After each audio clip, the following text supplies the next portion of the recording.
I buried my wife on a rainy Tuesday. Not a single one of my children stood beside me when the soil hit the coffin. They were all busy. Meetings, trips, deadlines. Only my youngest daughter, Ayesha, held my arm as my legs shook. That was the day I decided to disappear. Not from life, from them. 2 weeks later, I called my children and told them the lie that would change everything. I lost my job, I said quietly. The company shut down. My savings, they're gone. The silence on the line was loud. My eldest son cleared his throat. That's unfortunate, Abu. But times are tough for everyone. My second daughter said, maybe you should downsize. Old people don't need much. Old people, I wasn't asking for money. I wasn't begging.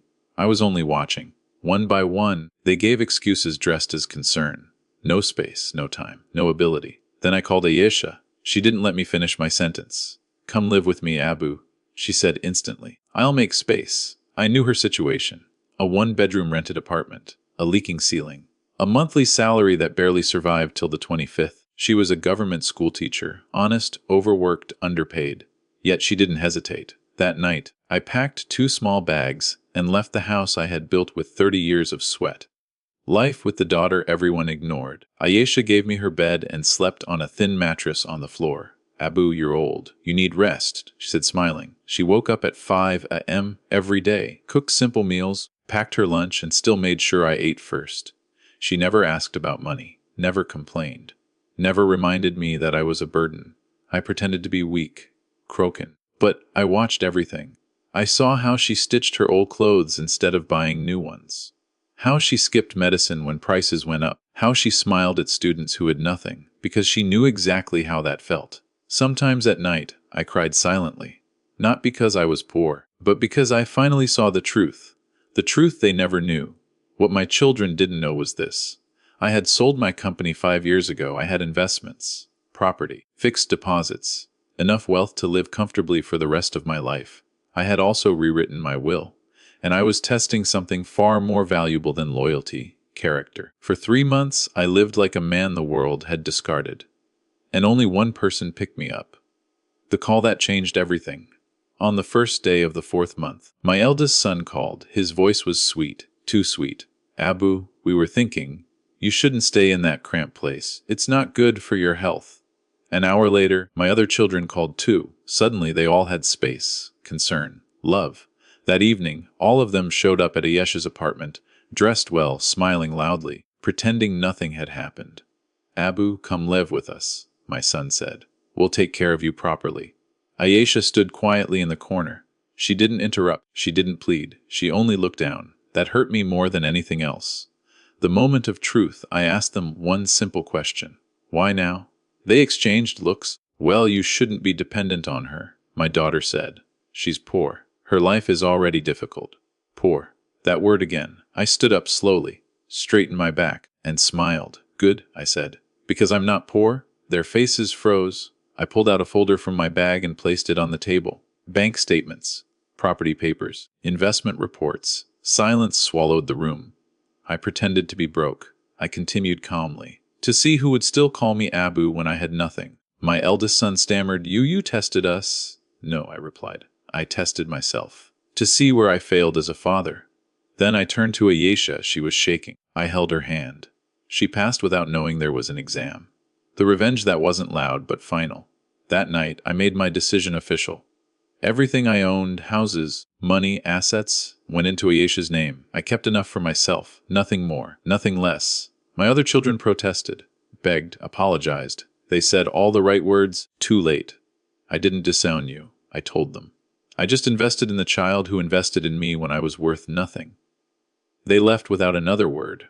Where I live now, I still live with Ayesha, but not in that old apartment.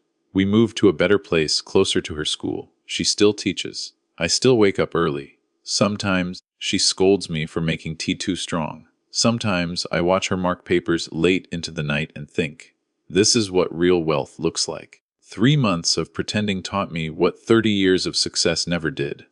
Love doesn't show up when you have everything. It shows up when you have nothing. And that was the sweetest revenge of all. The day I told my children I was unemployed, my voice shook just enough to sound believable. I practiced that tone beforehand, soft, defeated, embarrassed. Not because I enjoyed lying, but because I needed the truth to surface, and sometimes truth only appears when you strip everything else away. I chose my words carefully, telling them the company I had worked for all my life had shut down suddenly, that the people I trusted had disappeared overnight, and that the savings I thought would protect me had slowly evaporated in hospital bills, funeral costs, and bad timing. I didn't ask for help. I didn't ask to move in. I simply told them I was struggling. Then I waited. The silence after my confession was heavier than grief. My eldest son cleared his throat, the same way he used to before asking me for money years ago.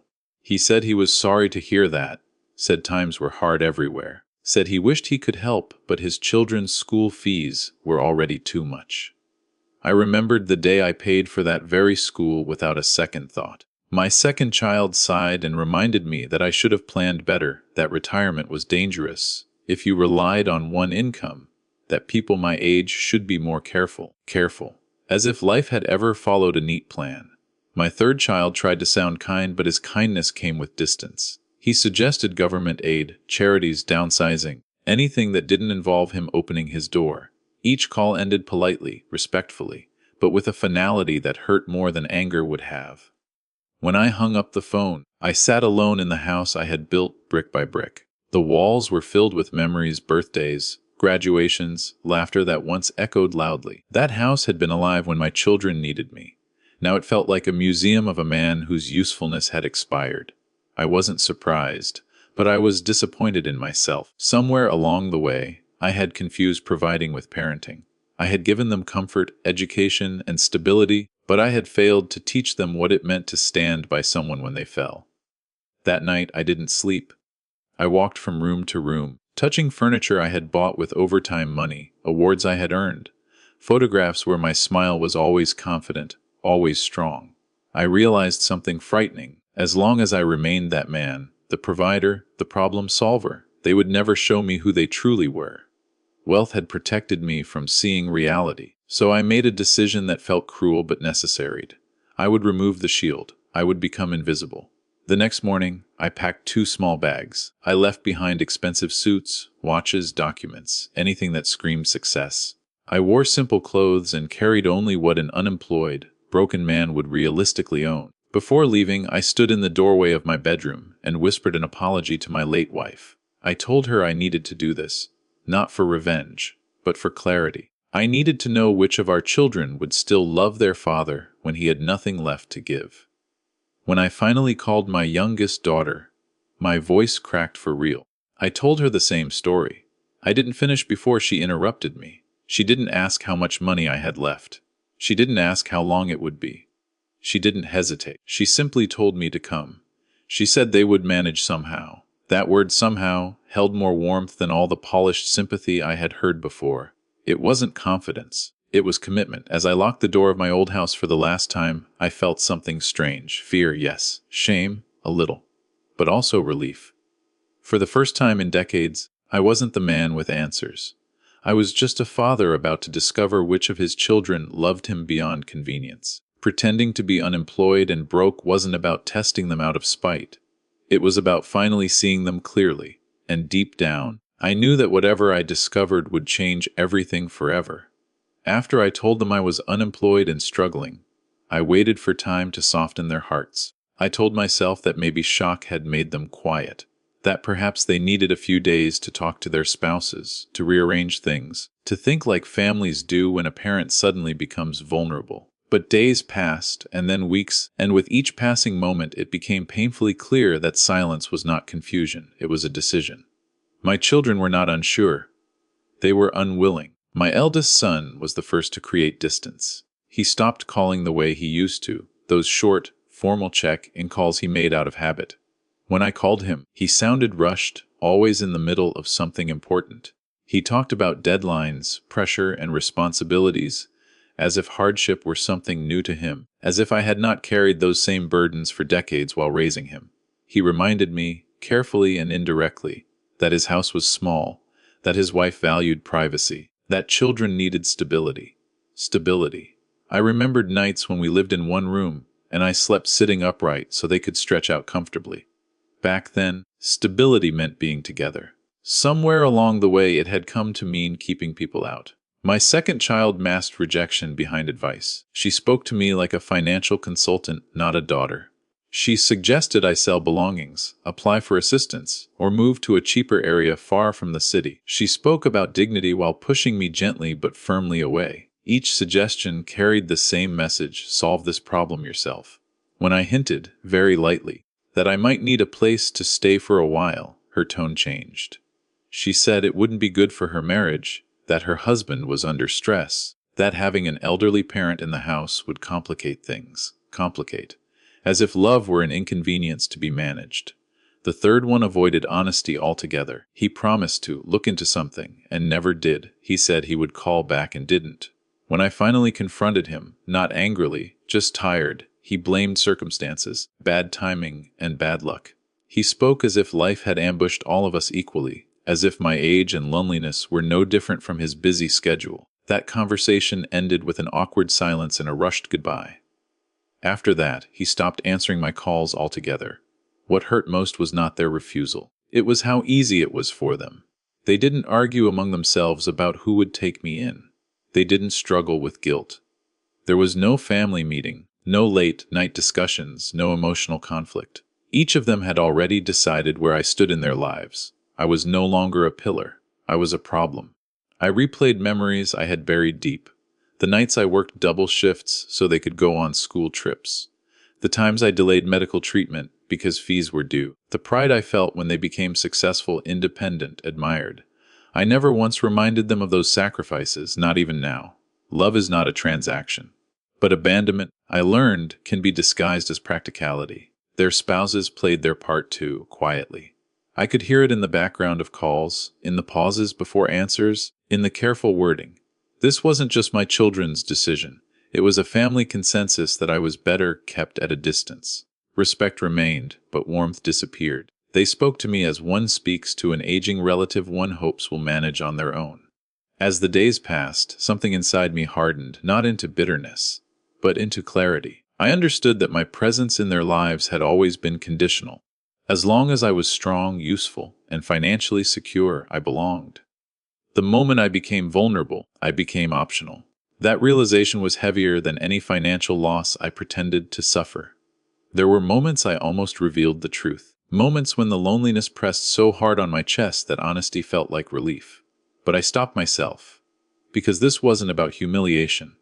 It was about truth. If I exposed my wealth now, their behavior would change instantly, and I would never know which version of them was real. So I accepted their abandonment quietly. I didn't argue. I didn't plead. I thanked them for their advice and wished them well.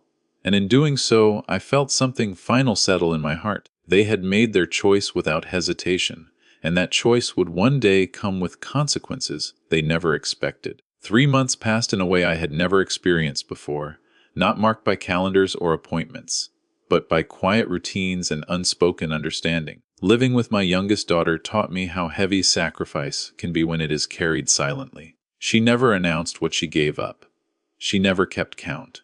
Yet every day, I saw pieces of her comfort slowly disappear so that I could keep mine.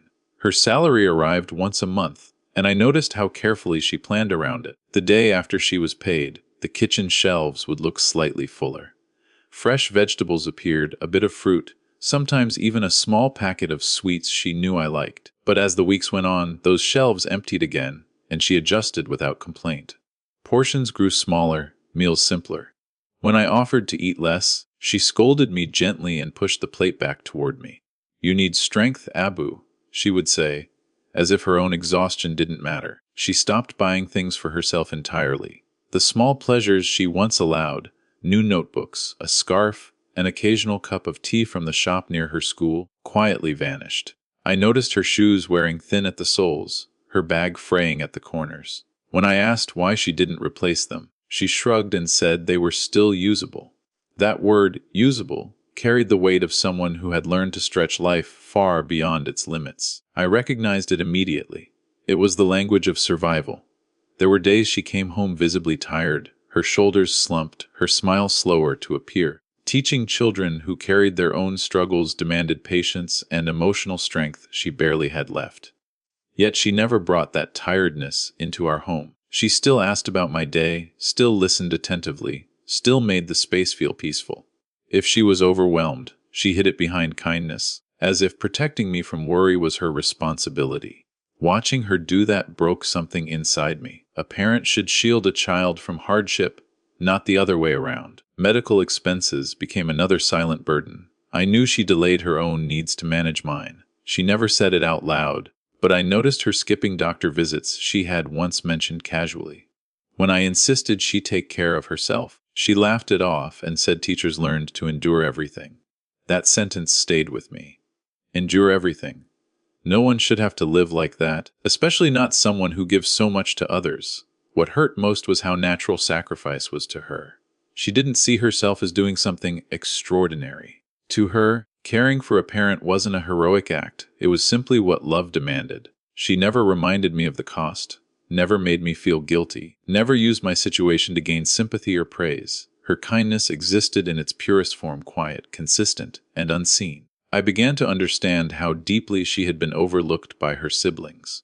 They were used to measuring success in money and status, while she measured it in responsibility and compassion.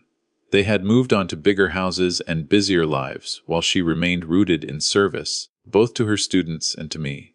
And yet, she never compared herself to them. There was no resentment in her heart, only acceptance. Every night, as I lay awake listening to the sounds of the city outside, I replayed her sacrifices in my mind. Each skipped meal, each repaired item, each unspoken worry felt heavier than any financial loss I had pretended to suffer. The test I had created was revealing more than I expected. It wasn't just showing me who my children were. It was showing me the kind of strength that exists quietly, without recognition. By the end of those 3 months, I knew one thing with painful certainty. She had given me everything she had, without knowing whether I could ever give anything back. And that kind of love, the kind that sacrifices without expecting reward, is the rarest and most powerful form of wealth there is. The truth came out on an ordinary evening, which somehow made it more powerful. There was no dramatic announcement, no raised voice, no anger in the room, only exhaustion and a quiet understanding that the moment I had been delaying could not be postponed any longer. My children had gathered in my youngest daughter's small apartment, filling the space with forced smiles and sudden concern. They spoke about my health, about how cramped the place was, about how I deserved better care.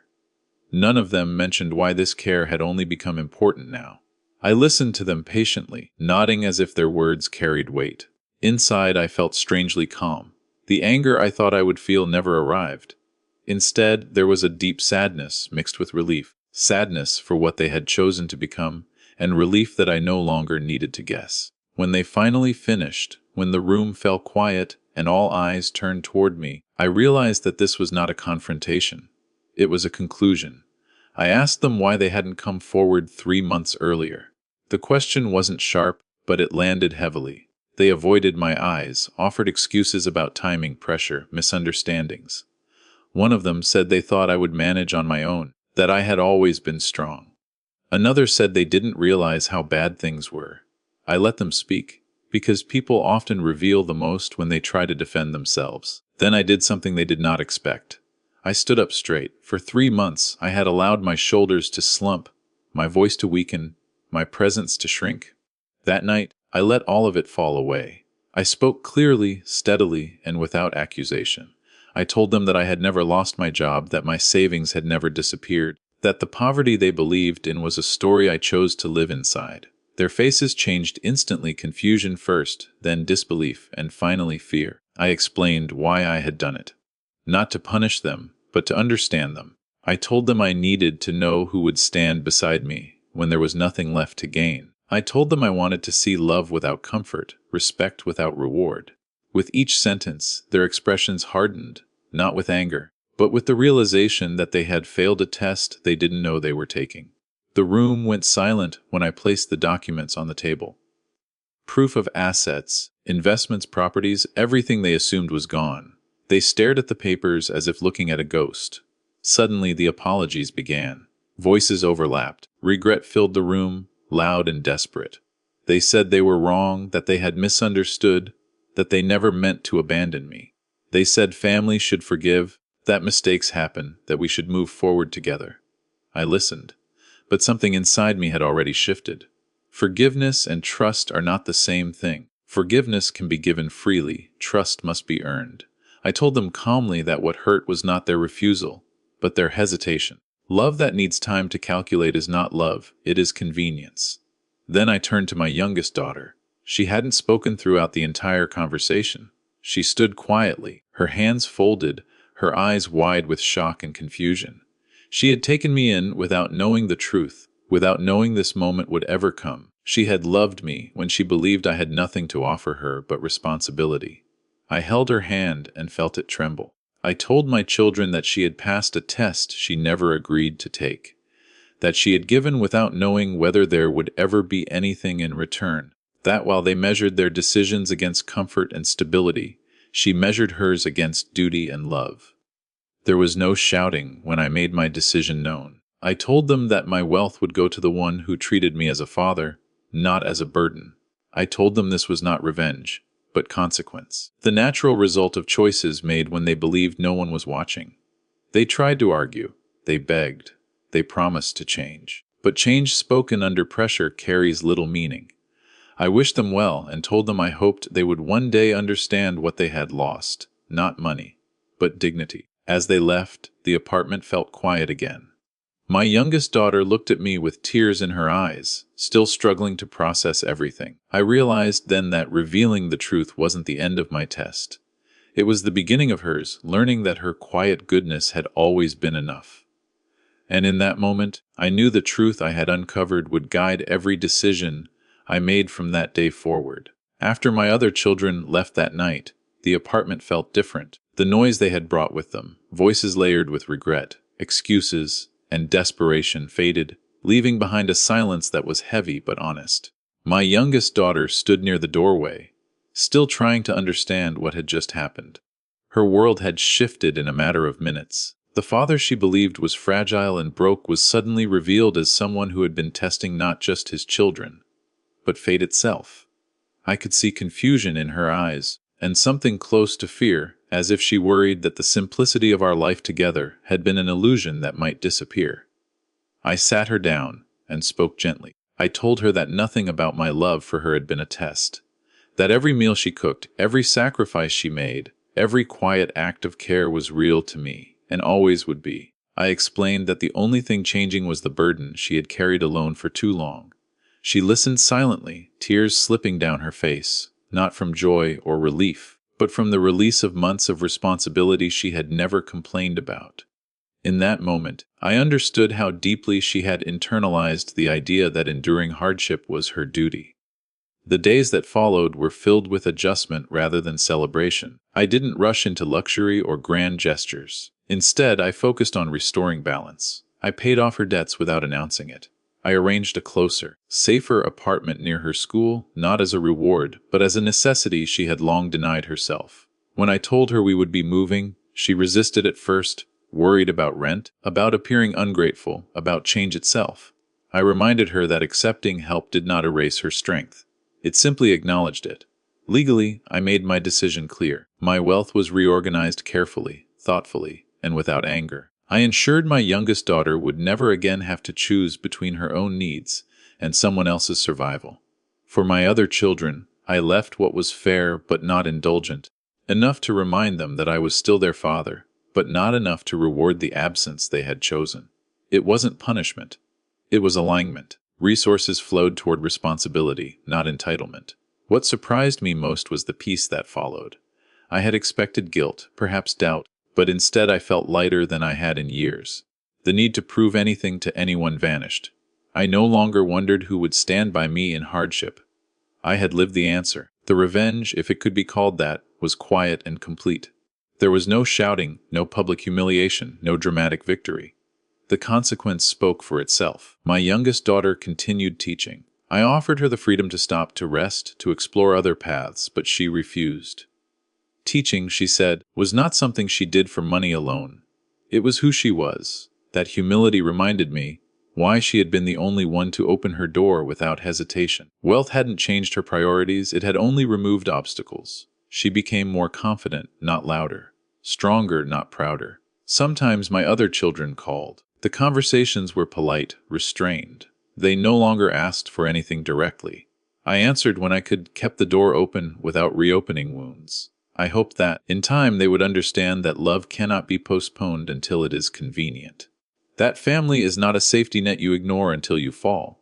As for me, I settled into a quieter life. Mornings became slower, evenings warmer. I made tea too strong, just as my daughter teased me, and she still worked late into the night, marking papers with the same dedication as before.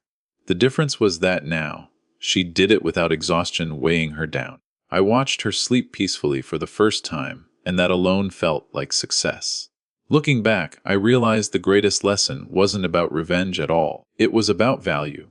Money reveals nothing on its own. It is the absence of it that exposes truth. When I had nothing, only one person saw me as a father, not a burden. And when I finally showed what I had, I chose to honor that truth, not rewrite it. In the end, I didn't win by taking something away from my children. I won by giving everything to the one who gave me dignity when I believed I had none left. That decision didn't just secure my legacy, it restored my faith in what family is meant to be.